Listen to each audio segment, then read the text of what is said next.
So hello everyone, my name is Benedetta Magri and I work for the International Training Center of the International Labour Organization in Turin, Italy, and I have been involved in a project that was funded by, that is still funded by the European Commission, and it's a joint initiative between the EU, UN Women and the International Training Center of the ILO. This initiative, which some of you may know, I don't know which countries you are from because I couldn't see that, so maybe some of you are actually in some of the countries that were involved in the project. The initiative aimed at increasing accountability for financing on gender equality. And one of the activities that we had was really to try and put together the wealth of resources that are and have been produced over the last 10 years by different development agents and mostly donors to mainstream gender equality in development cooperation. We have done that in a very collaborative way. We have been engaging not only the European Commission but also the members of a network of gender experts in EU member states. So we have been really trying to put together and gather all the wealth of experience and tools and guidelines that already exist in the, let's say, belief that there is not so much the need of inventing or reinventing any wheel, but very much the need of making it available and making it available in a way which is practical and easy to use for people like possibly you that don't have much time. So we have produced, and this is still a demo for the resource package, so we're still working on it, and I'm really delighted to share it with you because it's very important for us to get feedback and to hear whether it's actually responding to the needs and what could be done best to respond to the needs, taking also into account that we have been also holding interviews with a number of gender focal points in delegations and really asking what they would like to see in the resource package. So I hope that it's going to be somehow responsive. Well, maybe I'll just navigate quickly because I think I don't have much time through the package just to show you a little bit the concept of it, and then you will receive a link and you can navigate through it and let us know what you think and what can be done best. So first of all, maybe you can just see that there is an area that just explains how to use it and what you're going to find in the toolkit. The idea being that there are three main areas. The first one is really looking at the basics of gender mainstreaming. What is absolutely necessary that someone who works for the promotion of gender equality needs to know? And this is, I would say, very much addressing maybe newly appointed gender focal point, people who are starting, and it's a kind of also mini course in a way because it goes through the definition of gender mainstreaming to the kind of major commitments that you will have both at international, regional level and at the EU level. I'd like also to say that this is not an official European Commission publication. It's a joint publication of the UN Women, ITC, ILO, and the European Commission. So whatever you'll find in here is normally not an official guideline. If it is an official guideline, that is clearly said, so that these are, let's say, suggestions and tools to be used, but there's no, let's say, obligation or official obligation to use it. So in each of these different areas in the building blocks, you will find some documents in PDF format that you can then download. For instance, here you have dealing with resistance against gender equality. That's one of the, let's say, problems that many gender focal points and people working in this area find. So you will have something you can print out, read through, and get some suggestions on how to deal with. So this is, let's say, the part on gender mainstreaming building blocks is really going through those basic knowledge and basic concepts that need to be clear. It does also give some quite useful tool in relation to things that we have been discussing right now, for instance, gender indicators. So how to collect gender statistics and sexes aggregated indicators. I would love to know more, and I will work more with Marina and colleagues so that we can really make it very practical and also relevant to what is happening now with the new EU GAP, so that it tries as much as possible to make it, to simplify what we all know it's a very, very complex issue, in fact. So this is really going through all this basic thing, including a last part. I know that you're a little bit slower than me in reading the screen because of some little delay in communication. There is a part that really looks also at which possibilities for gender training. I've been collecting personally the possibilities for gender training that are available online from different agents, so that's quite also maybe useful. The second area is quite a core area because it really looks at analytical and planning tools for the three main aid modalities. So it goes through general budget support, sector-wide approach, and project approach.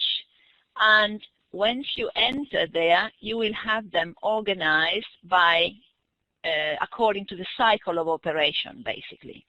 This means that you may have repetitions, of course, because there are certain tools that may be used at different stages, or there are certain tools that may be used with different aid modalities, particularly when it comes to programming, for instance. You will have some programs like how to include gender equality in policy and political dialogue. What are the strategies? What are the strategies in terms of processes and also in terms of contents?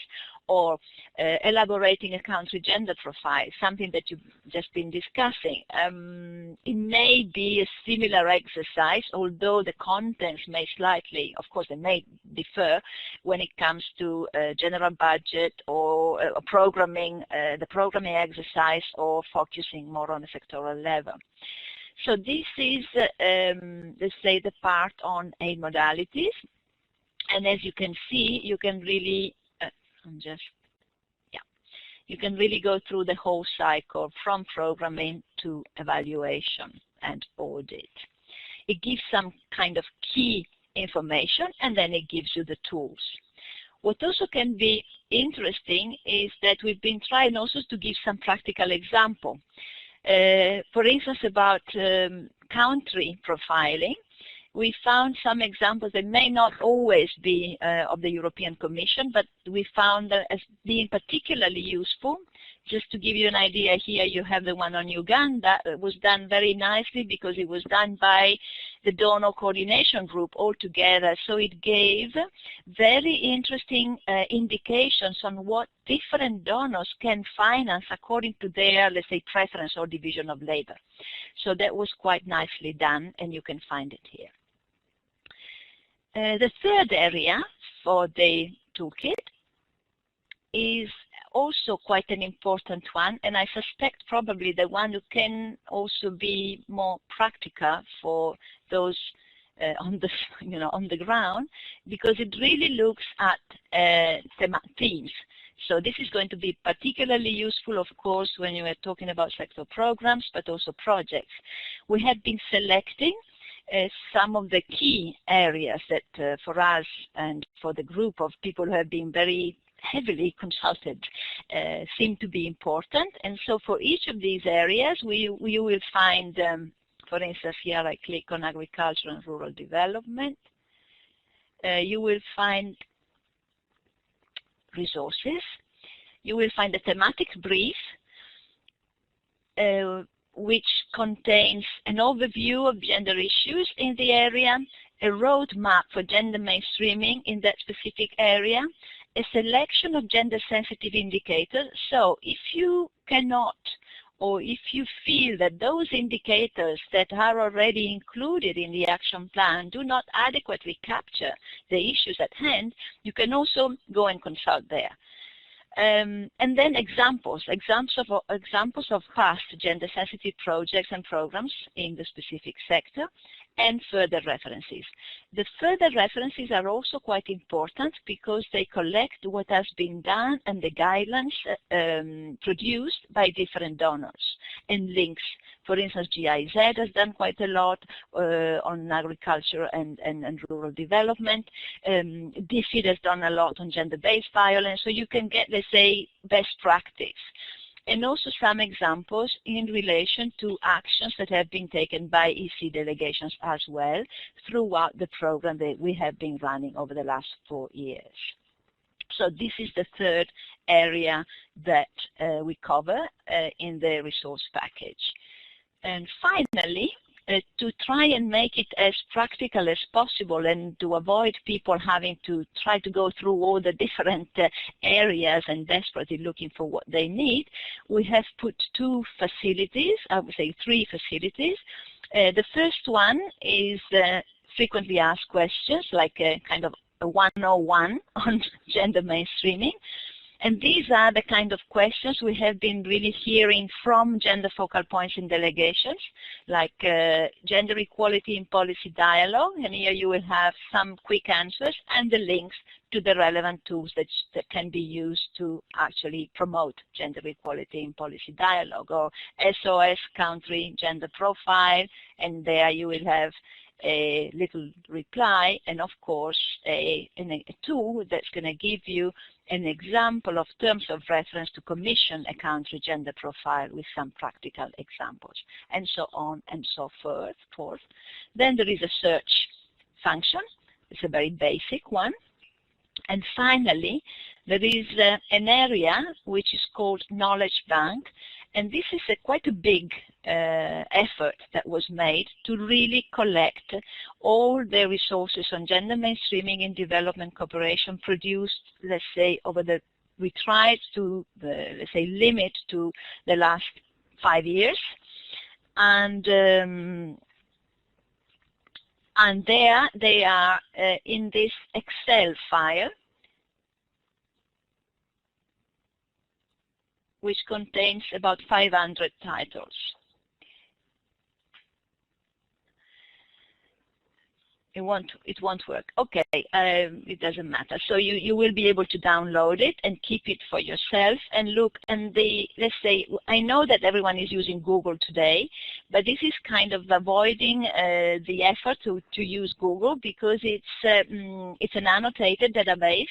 So basically, you will find, for instance, if you're looking something on climate change, you will find the sector. Climate change, you will find the donor that has produced it, you will find a little description, and so on. So we hope this is going to be useful also because we will be updating this.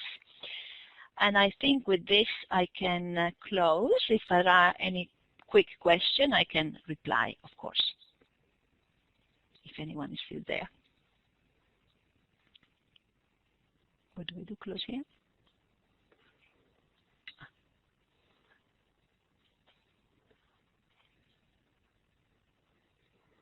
Questions? Okay, so I think they've all left. Huh? We got people here? Ah, okay, people are maybe. Okay, we are here. Okay, great. Okay, so I hope this is going to be useful, and I think I'm closing because it's time to close. I leave it to Marina to close. Oh, this resource, of course, how to find it. We're going to have a website for this, but because it's a joint property of different partners, it will most probably be located on Learn4Dev website. And it will also be what they call a portable object. So basically, you can even put it on a USB key and have it with you all the time.